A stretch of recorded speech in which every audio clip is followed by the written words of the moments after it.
Hey Foothills family, today we're reading 1 Samuel chapter 25. And it could be a chapter that you read through quickly and think you get the gist of everything, but there's a lot going on. And I promise if you read it a couple times, you'll find it to be really rich. Let's jump into it. It starts at verse 1 with the death of the great prophet Samuel. And it says, "Then Samuel died, and all Israel gathered together and mourned for him, and buried him at his house in Ramah. And David arose and went down to the wilderness of Paran." Now Samuel was this great man of God who fought for the Lord in his ways, and he offers a legacy that we have a lot to gain from even to this day. And at his funeral, all of Israel paused to mourn his death. And it is very likely that David and Saul were there together, and they put a pause on their fighting. It would be like, one commentator said, a mob boss dying, and the mob families coming together, and they're putting an end to their fighting, or at least temporarily, so that they can properly pay respects. But then everything goes back to normal. You know, things like this, we've seen examples of this in the United States, like when September 11th came and all of the nation, really all the world, paused for a moment, and there was great unity and strength. Maybe all of the world's an exaggeration, but in our country, we saw that unity, but it was temporary.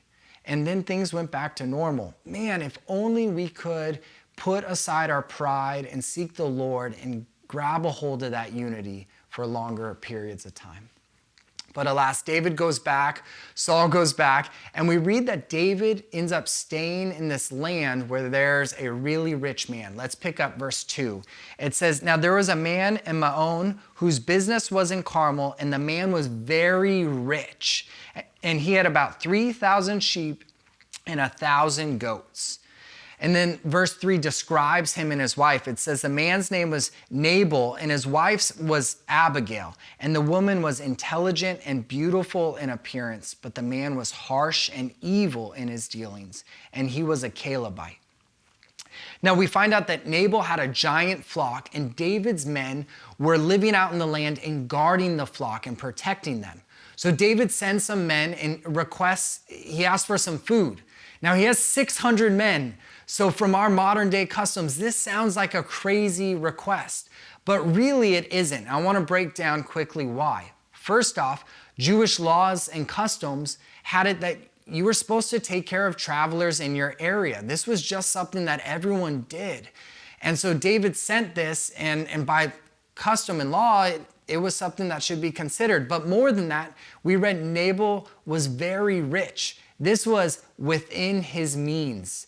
But on top of that, part of his success, at least lately, was because of David's men. You know, later on we read that Nabal's, the people who worked for him, they really were grateful for the way David's men were guarding and protecting the flock. On top of all of that, this is David, the future king. This is an opportunity for Nabal to honor him and bless him. But we'll see in a second, that's not Nabal's response. Let's pick up in verse 10. Nabal says, "Who is David? Who is the son of Jesse?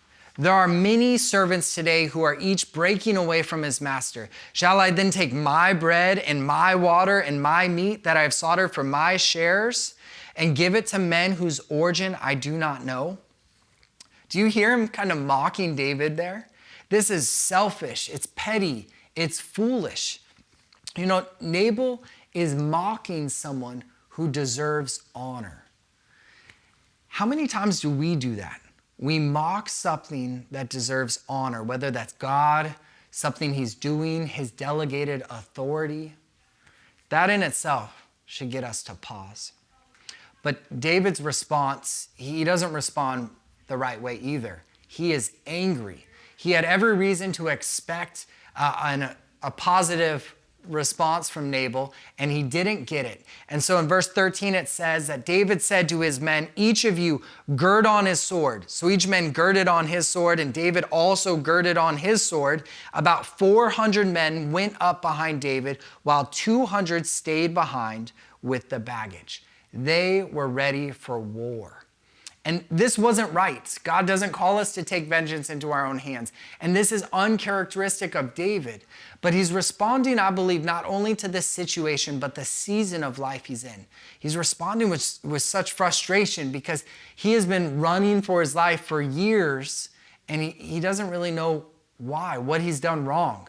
So he's just fed up. He gets his men, and he is going to make sure Nabal pays for this mockery. But here's where Abigail comes into the story. She finds out what is happening and she leaps into action. So I want you to picture this. David is heated. He's on his way to Nabal's home. He has 400 men walking side by side and behind him. He's leading the way. And here comes this woman, Abigail, riding on her donkey to intercede. Verse 20 says, it came about as she was riding on her donkey and coming down by the hidden part of the mountain that behold, David and his men were coming down towards her. So she met them. Can you picture that scene? All these crazy warriors and this one woman. And she ends up bringing food, and she goes and begs forgiveness and takes ownership for what her husband did. That's crazy. And on top of that, so she begs forgiveness, and she spares in this act many, many lives. But this was her opportunity. David was on his way to Nabal's home, and Nabal was going to die. Abigail had an opportunity to get out of a marriage that was messy with this evil man, and yet she didn't do it. In fact, she stood up and took ownership for his ways because she recognized the collateral damage of what would happen. The lives of families that would be lost, the children that would be hurt, all of that wasn't worth it. She did what was right. She interceded, and because of that, she spared lives and families and hurt. She did something very courageous. There's a lot that we can go into there, but please just dwell on that a little bit more. The chapter ends with this. Abigail goes back home, and her husband is drunk. He has no clue what's happening. And so she waits for him to sober up, and then she tells him what happened. This is his response. It says in verse 37, his wife told him these things, and his heart died within him, so that he became as a stone. Verse 38 says, about 10 days later, the Lord struck Nabal, and he died. And judgment's not always that quick, but we will be held accountable for our actions. And in this case, Nabal's wicked ways swiftly caught up to him. The chapter ends with Abigail going and becoming David's wife. And this woman who is full of courage, who stands up for what is right, who the Bible describes as intelligent and beautiful, I'm sure of this, she made David a better man. She reminds me of my wife at home. Foothills, this was a rich chapter, and I hope the Lord blesses you through it. Have a great day.